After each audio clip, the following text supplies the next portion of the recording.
হাতের মধ্যে সিকিউরিটি লইয়ে দিলাম। আসলে এইসব দেশের ফল ঠল আবার কোনো বিলেই খালি এতে ধরা যায় না, যার কারণে হাতের মধ্যে মোজা দিয়ে দর্শক এই লেবু ধরলাম যে লেবু আমাকে দেশে জন্মের দাম, কিন্তু এই দেশে জন্মের হাস্তা। একটু পরে দেখাইতেছে এই দেশে লেবুর দাম কত, এই দেখা নেই প্রায় 3 ইউরো 70 সেন্ট, যা বাংলাদেশটা 600 টাকা আল্লাহান দাম আইতে পারে। আর এই সেই আবোকাদো ফল, কি সুন্দর ফলগুলো দেখছেন, এইগুলো আসলে রমজানে খাওয়া উচিত। কি এর ভাজাপুরি, কি এর আলুর চপ, কি এর বেগুনির চপ। রমজান আইছে আর এই বেগুনির চপ খাইবে না এমন কোনো মানুষ মনে হয় না এই বিশ্বে আছে। বিশ্বের বাইরে দুইটা থাকতে পারে, তবে এই বিশ্বে নাই যে মুসলিম ধর্মে যারা আসলে রোজা পালন করে হেরা আসলে এই ধরনের বেগুনিগুলা খাইবে না। এই জায়গা আছে মোটা মোটা খেজুর, যদিও রমজান উপলক্ষে যে খেজুরটা আমরা কিনছি এগুলো আমরা ইতালি মার্কেট দিয়ে কিনছি, বাংলা দোকানগুলোতে পাওয়া যায় অনেক জায়গায়, কিন্তু আমরা আসলে এইসব দোকান থেকে কিনতেই বেশি পছন্দ করি। তো রকমের আইসক্রিম যে এইসব দেশে পাওয়া যায়, শীতকালেও আইসক্রিমের কোনো অভাব নেই। দেশে থাকতে আমরা খুব একটা বেশি আইসক্রিমগুলো শীতকালে পাইতাম না, শীতকালে আইসক্রিম মানুষ খায় না, কিন্তু এইসব দেশে শীতকালে আইসক্রিমের কোনো অভাব নেই। হে গাইস, আসসালামু আলাইকুম। ইতালি থেকে শেখ নিলা আস্তে আস্তে আস্তে আস্তে দিয়েছিলে বাসা গিয়ে দিয়েছিলে এই ধরনের পার্কিং গুলোতে ভাইয়া প্রায় সময় অ্যাক্সিডেন্ট হয়, কিন্তু ওই দেখেন ওই মধ্যে বেড়ায় একালে জায়গায় হান্দাই দিয়েছে, ওই দেন পিছনে তো নারকো গাড়ি আইতেছে। কিন্তু যাই হোক দর্শক, আজকে আমরা ইতালির একটা মার্কেটে আইছি, এখানে আওয়ার পর দেখবো যে আসলে এইসব দেশের ফলের দাম কত, এইসব দেশের সবজির দাম কত, কেমন রমজান উপলক্ষে এইসব দেশের দাম চলতে আছে। যাই হোক, রমজান তো রগত দেশে চলে না, রমজান তামাকো ধর্মে, তো এই ফলের দাম কেমন হেই আজকে জানাবো। এই যে ওখানে যে ফলগুলো দেখছিলেন প্যাকেট করা, তারপরে এই যে আপেলগুলো, এইগুলো হচ্ছে 1.5 ইউরো করে কেজি, যা বাংলাদেশ টাকা বলতে পারেন প্রায় 250 টাকা দাম আইতে পারে। এই জায়গা আছে অলিভা, এই অলিভাগুলো খাইতে সেরকম মজা, অলিভের ভিতরে কিন্তু পানি ভরা, পানিগুলো একটু লবণ লবণ লাগে। এই অলিভাগুলোর প্যাকেট হয়েছে প্রায় 4 ইউরো, যা বাংলাদেশ টাকা বলতে পারেন 600 থেকে 700 টাকার মতো দাম আসতে পারে। তারপরে এই জায়গা আছে কিন্তু পেশকা, দেখতে কিছুটা আপেলের লাহান দেখায়, আসলে এগুলো আপেল না। আসলে ইতালি মার্কেটে যে কত রকমের ফল আছে যেমন হয় দেখাইয়া শেষ করুন যাইবে না, এত ক্যাটাগরির ফল ইতালির এই মার্কেট গুলোতে পাওয়া যায়। দর্শক, এইগুলো হয়েছে আবোকাদো ফল। এই আবোকাদো ফলগুলো আমাদের কাছে প্রায় সময় 1000-1200-1500 টাকা কেজি পাওয়া যায়, কিন্তু ইতালির এই মার্কেটটা মাত্র 1 ইউরো 80 সেন্ট, যা বাংলাদেশ টাকায় বলতে পারেন 250 বা 290 বা 300 টাকার মতো দাম আইতে পারে। তবে ইতালির সব মার্কেটে যে একরকম দাম থাকবে ফলের কাইন্ডাটিক কোনো বিলেই এরম না। ইতালির অন্যান্য মার্কেটে 8-9 ইউরো পর্যন্ত এরম আবোকাদো ফলগুলো পাওয়া যায়, যা বাংলাদেশ টাকায় প্রায় 1500-2000 টাকা কেজি। কিছু কিছু মার্কেটের দাম বেশি, আবার কিছু কিছু মার্কেটের দাম কম। দর্শক, এই জায়গা আছে পেঁপে, এই জায়গা আছে মালটা বা অরেঞ্জ, কি জানি কয় এর 1 ইউরো 70 সেন্ট করে এগুলোর দাম 200 টাকার মতো দাম বা 200-300 টাকার মতো দাম আইতে পারে। এই যে এইগুলোর যে কালারগুলো টস টস এককালে দেখলে মনে হয় যেন এগুলোর মধ্যে অনেক রকমের ঔষধ দিয়ে তারপরে কালারগুলোর মনে হয় এরকম বানাইছে, আসলে না। এইসব দেশে কোনো বিলেই এগুলোর মধ্যে কোনো রকমের কালার মালার কোনো ধরনের মেডিসিন ফরমালিন ব্যবহার করে না। তারপর হাতের মধ্যে সিকিউরিটি লইয়ে দিলাম। আসলে এইসব দেশের ফল ঠল আবার কোনো বিলেই খালি এতে ধরা যায় না, যার কারণে হাতের মধ্যে মোজা দিয়ে দর্শক এই লেবু ধরলাম যে লেবু আমাকে দেশে জন্মের দাম, কিন্তু এই দেশে জন্মের হাস্তা। একটু পরে দেখাইতেছে এই দেশে লেবুর দাম কত, এই দেখা নেই প্রায় 3 ইউরো 70 সেন্ট, যা বাংলাদেশটা 600 টাকা আল্লাহান দাম আইতে পারে প্রতি কেজি লেবুর দাম। দাম কম না। এখন ঘটনা হয়েছে বাংলাদেশ তো রমজান উপলক্ষে এই ধরনের লেবুগুলোর দাম বাড়াইয়ে দেয়, কিন্তু আমাকে এখানে 12 মাস এই দামে এই সমস্ত এই লেবুগুলোর খাওয়া লাগে। এগুলোর এক প্রকার স্বর্ণ কইলেও কোনো অংশে ভুল হইবে না। এই ধরতে করে ডর এর মধ্যে একটু রস, এই আর কেজি এত রিঠিয়ার দাম, ওরে বাবা টাকা পয়সা সব তাই দিয়ে খাইয়ে লাই মাইনছে খাই আর কি। যাই দর্শক, আজকের মার্কেটের মধ্যে জনসংখ্যা খুবই কম, কারণ আজকে ইতালিতে বিশাল কার্নিভাল উৎসব হইতে আছে। এই উৎসব উপলক্ষে আজ মার্কেটে মানুষজন খুবই কমাইছে। দর্শক, এখানে যে লেবুগুলো আছে হলুদ হলুদ লেবু, এই লেবুগুলোর গ্রানটা খুব একটা বেশি ভালো লাগে না। এত বিশাল বিশাল একটা লেবু, কত বড় সাইজ, আসলে হাতে বুঝাইয়া কম দেবে, অনেক বড় বড় সাইজ। এগুলোর দাম আবার কম, 2 ইউরো করে পাওয়া যায়, যা বাংলাদেশ টাকা বলতে পারেন 245 বা 50 টাকার মতো দাম আইতে পারে। দর্শক, এই জায়গা আছে কিন্তু পেঁপে, দেখে মনে হইতেছে আমি মনে হয় বাংলাদেশের কোনো একটা জায়গায় আছি। এই ধরনের পেঁপেগুলো ইউরোপের দেশে মার্কেটে পাওয়া যাবে, এগুলো ভাবতেই জানি কেমন লাগে। এই জায়গা আছে কিন্তু কলা, এইসব দেশের কলা আবার আলি হিসাবে না, এইসব দেশের কলা বেছে কেজি হিসাবে।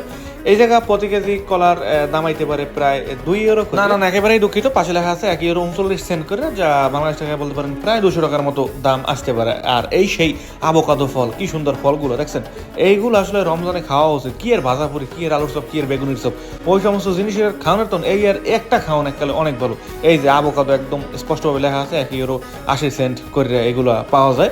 রমজান আইছে আর এই বেগুনির চপ খাইবে না এমন কোনো মানুষ মনে হয় না এই বিশ্বে আছে। বিশ্বের বাইরে দুইটা থাকতে পারে, তবে এই বিশ্বে নাই যে মুসলিম ধর্মে যারা আসলে রোজা পালন করে হেরা আসলে এই ধরনের বেগুনিগুলা খাইবে না। দেখছেন কত বড় বড় একটা বেগুন, তালের লাল, লান, বিশাল বিশাল চক চক চক চক করতে আছে।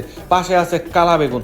আমাদের দেশি মানুষ তো 100% খাইবে। এখন অন্য দেশি মরক্কি, তারপরে তিউনিসিয়া, ওইসব দেশের মানুষেরা আসলে খায় কি না এই ব্যাপারে ভালো জানা নাই। দর্শক, প্রত্যেকটা সবজির উপরে কিন্তু একদম স্পষ্টভাবে দামগুলো লেখা আছে। অনেক সময় আর একটু এলোমেলো করে লাগায়, কিন্তু ওইগুলো আর পরে আবার বুঝতে হইনি তারপর আসলে নিতে হয়। নাহলে কাউন্টারে যাওয়ার পর দাম এই জায়গা দেখে দেবেন একটা, কিন্তু কাউন্টারে যাওয়ার পর দাম এই পড়বে আর একটা। এরপর দর্শক একদম টসটসের টমেটোর গায়ে কোনো রকমের দাগ ঠাক নাই, যদি একটা দাগ দেখা দেখতে আছে ওটা কোনো খারাপ দাগ না। এই ধরনের মার্কেটগুলোতে আসলে কোনো রকম পচা দশা কোনো রকমের জিনিসগুলো রাখে না। যখন দেয় কোনো মাল ড্যামেজ হয়ে যায়, লক করা কিন্তু হালাই দেয়। আমাদের দেশে সবজি কিনতে গেলে দেখা যায় যে সবজি কিনতে গেলে ওরা পচা দশা কিন্তু প্যাকেটের মধ্যে হাঁদায় ছুঁয়ে দেয়, কিন্তু এইসব দেশে যেহেতু নিজের হাত দিয়ে সবজি কেনা যায়, যার কারণে আর কি মানুষ যখন দেখা যায় কোনো একটা সবজির মধ্যে দাগ টাক আছে, ওই সবজিটার আর লইতে যায় না, কোনো ফলটার নেবে না। এই লিখে দর্শক এইসব দেশে আর কি অনেক বেশি পচা পাওয়া যায়। ওরা যে কি পরিমাণ পচা এই ফলের মধ্যে তো হালাই দেয়, আসলে কইয়ে বোঝানো দেবে না। তারপর দর্শক এই জায়গায় অনেক রকমের সবজি আছে, দেখেন এই যে এই শাকগুলো এখন যায় অবস্থা অগোঠায়, মানে দুর্নীতির জ্বরে ওরা পড়ে গেছে। এইগুলোর আর নেবে না কেউ, এগুলোর একটু করে আইবে, আর পর একটা চেক দেবে, চেক দেওয়ার পর যে আছে ওই হালাই দেবে। এরপর দর্শক শশা, এই শশা লই আমাদের দেশে তো 2 দিন পর পরই কইতে গেলে মানুষের লাগে মানুষের মানে বাজিয়ে যায়। হ্যাঁ, শশার দাম কি লিখে দাম বেশি, দাম কি লিখে বেশি। আমার মনে হয় এরম দামে যদি আমাদের দেশে খাওয়া লাগবে, হ্যাঁ মনে হয় মানুষ বেশি কিনে খাইতে। এই পাশের এই শশাগুলো না দেখাই, কারণ এখানে ছোট ছোট 3-4টা শশার দাম প্রায় 700 থেকে 800 টাকা দাম আইতে পারে, ওইগুলো বাদ দেই। এই জায়গায় কিছু খোলা শশা আছে যার দাম 2 ইউরো 99 সেন্ট, এই যে লেখা আছে ত্রিওলি। এই যে এই শশাগুলোর দাম প্রায় 3 ইউরো, যা বাংলাদেশ টাকা বলতে পারেন প্রায় 500 থেকে 600 টাকার মতো দাম আসতে পারে এই শশাগুলোর কেজি। ভাগ্য ভালো আমার দেশে এত দামে শশা বেচে না, এলে মনে হয় না আমার দেশের শশার দোকান একটু থাকতেও মনে হয় মানুষ একালে উড়াই দিতে একালে জাগার তো। আচ্ছা যাই হোক দর্শক, এরপরে আমরা এই জায়গায় দিয়ে আধা কেজির প্রায় 700 গ্রামের মতো শশা নিয়ে নিয়েছি। এই যে শশার ডিজাইন উপরে জানি কেমন, মানে কেমন জানি উপরে কাটা লাগে এইসব দেশের শশাগুলো। দর্শক এই জায়গায় যে টমেটোগুলো আছে একদম ছোট ছোট টমেটো, দেখতে কিছুটা বড়ির মতো দেখা যাইতে আছে।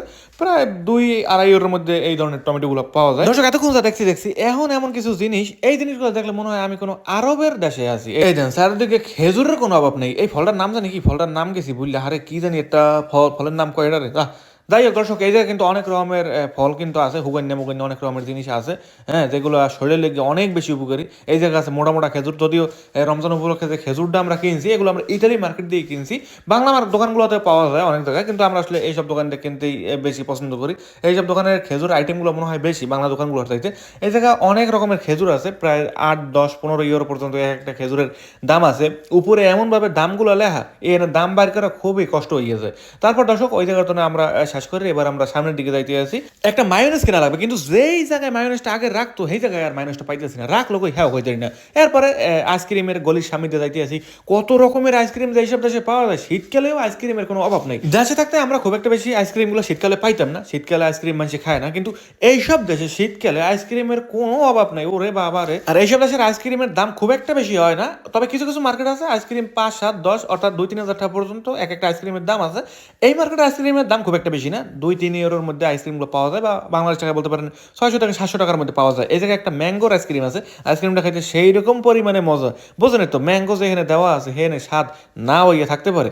তারপরে দর্শক আমরা কিন্তু শেষমাস মায়োনেজটা পাইয়ে গেলাম। ছোট ভাইরে কইলাম যে মায়োনেজ আছে কমে, কারণ ছোট ভাই মার্কেটে ঢোকার লগে লগে এই জায়গায় মায়োনেজ নিয়ে টলির মধ্যে রেখে দিয়েছে, কিন্তু আমি যেটা নিম ছোট ভাই হেডে আর নেয় না, আমি নিম হইলো কাছের ডিব্ব, কারণ এই জায়গায় দিয়ে চামিচ দিয়ে তারপরে আর কি মায়োনেজটা উঠে লগ লগ রুটির মধ্যে দিতে সুবিধা বেশি। কিন্তু যেটা বোতলের হেডের তখন বারবার মুখটা খোলা লাগে, এরপর আবার এই করে উল্টো বিলে করে চাপ দেওয়া লাগে। 2 দিন পর যেই সময় মায়োনেজ ভিতরে শাসিয়ে যায়, ভিতরে তো না বাইরে না।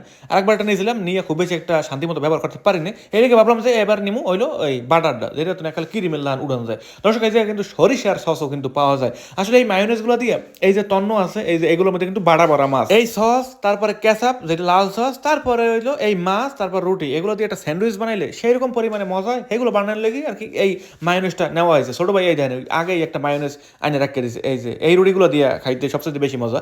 তন্ন ওই মাছ, তারপরে এই যে সস মায়োনেজ, এগুলো সব মিক্স করে দিয়ে। ছোট ভাই যেহেতু শসা গাজর খাইতেছে না, কিন্তু ওই স্যান্ডউইচের মধ্যে বা ওই রুটির মধ্যে যদি কোনো বলে শসা তারপর গাজর এগুলো দিয়ে যদি বার্গারের মতন বানাই নয়, স্বাদ আর কয়েক গুণ বাড়িয়ে যায়। যাই হোক দর্শক, এরপরে আমরা এই মার্কেটে যেহেতু প্রায় সময় কেনাকাটা করি, এই জায়গায় মাঝে মাঝে অফার পাওয়া যায়, একটা অ্যাপস আছে, অ্যাপসটা ব্যবহার করলে অফার পাওয়া যায়। এই অফারে আমরা আজকে একটা পাস্তা পাইছি, সেই দামের একটা পাস্তা একদম ফ্রি পেয়েছি। দর্শক আজকের এই ব্লগ এই পর্যন্তই। ভালো থাকবেন, সুস্থ থাকবেন, নিজের খেয়াল রাখবেন। বাই বাই সবাইকে।